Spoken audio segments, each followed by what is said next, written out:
मलराजू, मैं बुद्ध की अस्थि कलश को मगध ले जाना चाहता हूं। मेरी इच्छा है कि इस अस्थि कलश पर मैं एक विशाल स्तूप का निर्माण करूं। ये अस्थियां तो हमारी हैं, महाराज अजातशत्रु। हमने कल्पना की है कि हम बुद्ध के लिए एक भव्य स्तूप का निर्माण करेंगे, इतना भव्य जो विश्व में किसी ने नहीं देखा हो।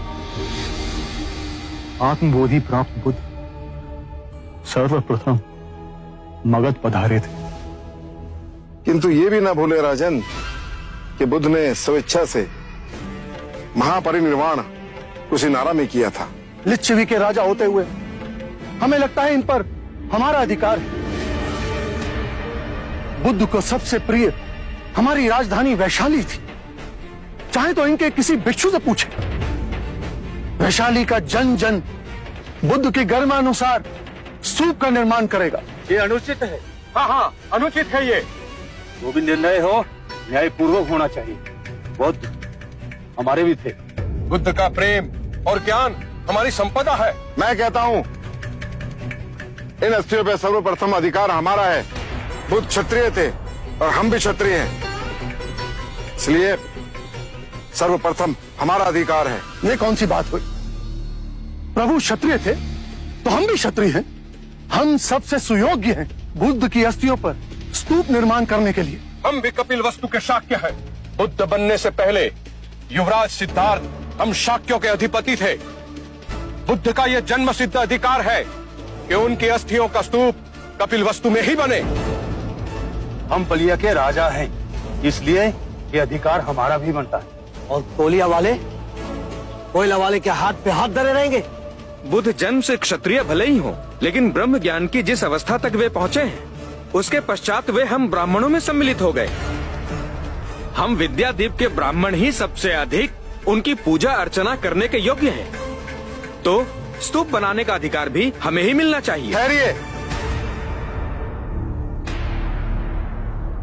इस बात का एक ही निवारण है। प्रभु ने जहां अपना शरीर त्यागा वो स्थान बुद्ध का हुआ। स्तूप बनेगा तो यही बनेगा। हम इस तरह बलपूर्वक आप सबको इनकी अस्थियां ले जाने नहीं देंगे, अन्यथा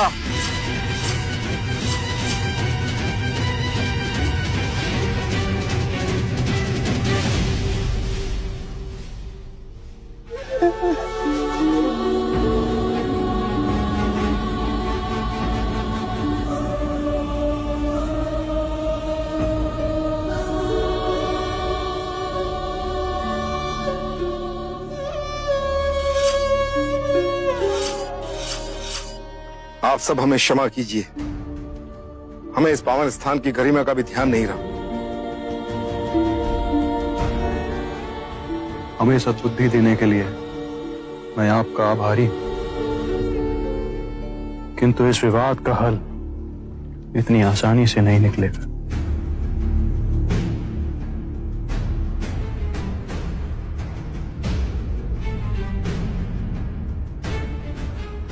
मल्लराजन,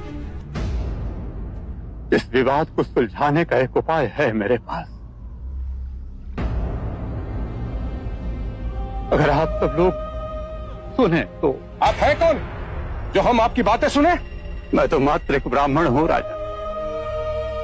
मैं तो बुद्ध का अनुयायी भी नहीं बना, परंतु मेरे अंतःकरण में बुद्ध के प्रति असीम श्रद्धा है,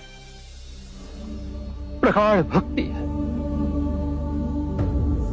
जैसे दूर अकेले में बहती कोई प्रेम की धारा स्वतः अपने आप सागर से मिल जाती है,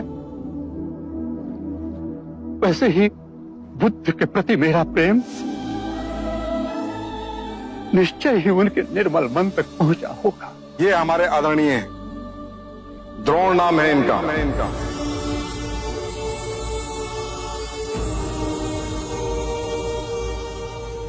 इतने सारे स्थानों को छोड़ आपने कुशीनारा का चयन क्यों किया? एक अंतिम भिक्षु को दीक्षा देनी और ब्राह्मण द्रोण भी यहाँ रहते हैं। वो हर उठे हुए विवाद को सुलझाएंगे। मुझे स्पष्ट कर कहिए बुद्ध। आने वाला समय सब स्पष्ट कर देगा। क्या हुआ ना? बुद्ध ने समय से आगे जा कहां कहां तक देखा। बुद्ध की कही एक एक बात सत्य हुई। कहिए द्रोण, हम सबको इस परिस्थिति से निकालने के लिए तुम्हारे पास क्या सुझाव? राजन,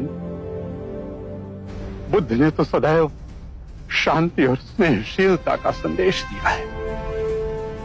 ऐसे विशाल व्यक्तित्व के अस्थियों के लिए आप लोग इस प्रकार से आपस में कलह करें, यह उचित तो नहीं है। अभी तो उनकी चिता की राख ठंडी भी नहीं हुई है और आप लोग इस प्रकार का इस पवित्र भूमि पर विवाद कर रहे हैं। राजन,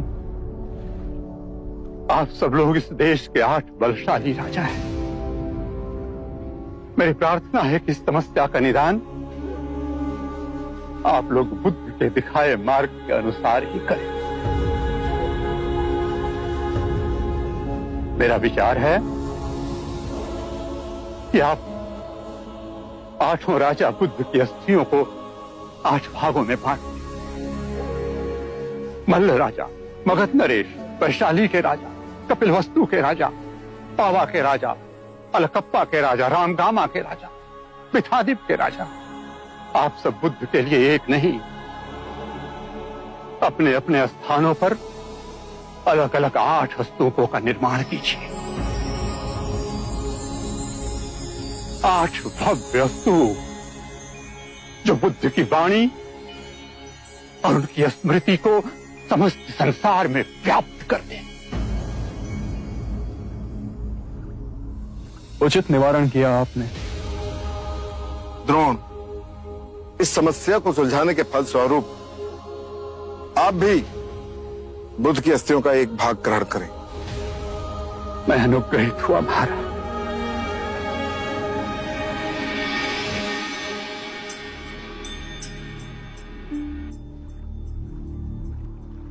आप आनंद हैं। आपके प्रेम और निष्ठा की चर्चा तो आज कण कण में व्याप्त है। आप द्रोण हैं। आप आएंगे इसकी सूचना पहले ही बुद्ध से मिली थी। मैं ही अज्ञानी समझ ना सका। लाई, यह अस्थि कलश हमें दे दीजिए। हम इसे 9 भागों में बांटें। राजगृह में मगध के राजा इस पर स्तूप बनाएंगे। वैशाली में लिच्छवी नरेश स्तूप का निर्माण करेंगे। कपिलवस्तु में शक के राजा इस पर स्तूप बनाएंगे। अलकप्पा में बलिया के राजा स्तूप बनाएंगे। रामगामा में कोलीय राजा स्तूप बनाएंगे। पिथादीप में पिथा जनमानस स्तूप का निर्माण करेंगे। मल्ल राजा कुशीनारा और पावा में स्तूप बनाएंगे।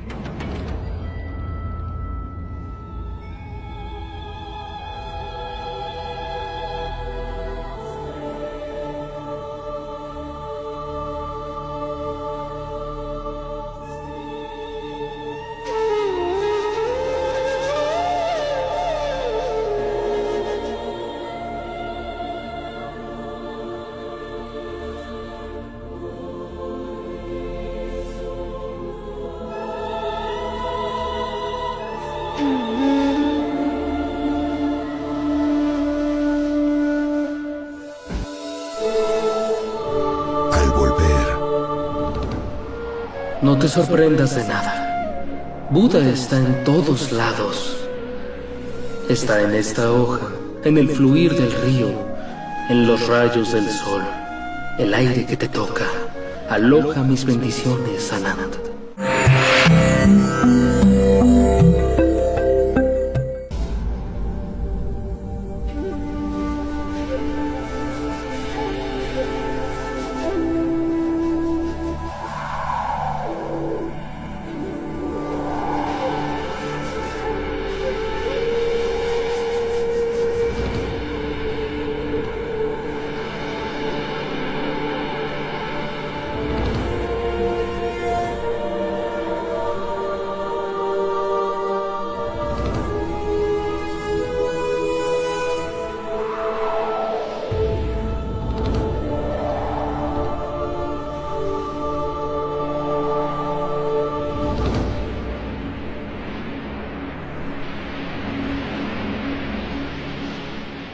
आनंद आनंद भ्रमित होना देखो, बुद्ध हर स्थान पे है। इस पत्ते में, नदी के इस बहाव में, इन सूर्य की किरणों में, तुम्हें छूती वायु मेरा आशीर्वाद ही तो है आनंद। मैं इस मिट्टी में भी बसा हूं।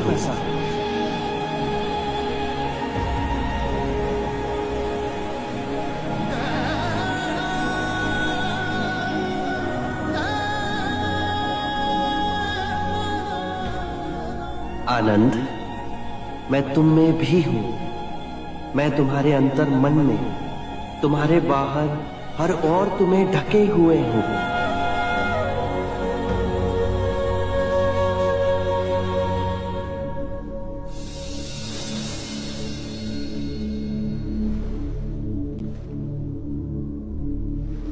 लोग कहते हैं पानी पे चलना या वायु पे चलना चमत्कार है। बुद्ध ने कहा इवाम मी सुतम, सबसे बड़ा चमत्कार ना पानी पे ना ही वायु पे चलना है, अपितु पृथ्वी पे चलना है। हर दिन हमारे चारों ओर चमत्कार घटित हो रहे हैं, पर हम उन्हें नहीं देखते। नीला आकाश, श्वेत बादल जो हर क्षण अपने आकार बदलते हैं, पेड़ों को ढके कितने अनोखे प्रकार के पत्ते, एक छोटे शिशु की काली जिज्ञासु आंखें, यही जीवन के चमत्कार हैं। बुद्ध के प्रेम और करुणा के दिखाए मार्ग पे फिर असंख्य शुद्ध आत्माएं चल पड़ी। ये पैरों के निशान भारत से हो Sri Lanka, Nepal, Tibet, China, Myanmar, Indonesia, Vietnam, Japan और फिर विशाल सागर की दूसरी ओर अमेरिका में उभरते हैं। पृथ्वी को अपनी बाहों में समेटे हैं। 2500 वर्ष पहले बुद्ध इस पृथ्वी को आनंदित कर गए। उनकी उपस्थिति आज भी है और अनंत काल तक रहेगी। अपो दीपो भव, अपना दिया स्वयं बनना, अपने बुद्ध को पहचानना। जागो और धर्म के मार्ग पे चलो, अपने अंतर के संग को साधो। अपनी शरण में जानो, किसी को ना खोजना। जो है सब अस्थिर है, उसके बीच स्थिर रहना। परिश्रम से निरंतर संघर्ष करना, कभी हार ना मानना।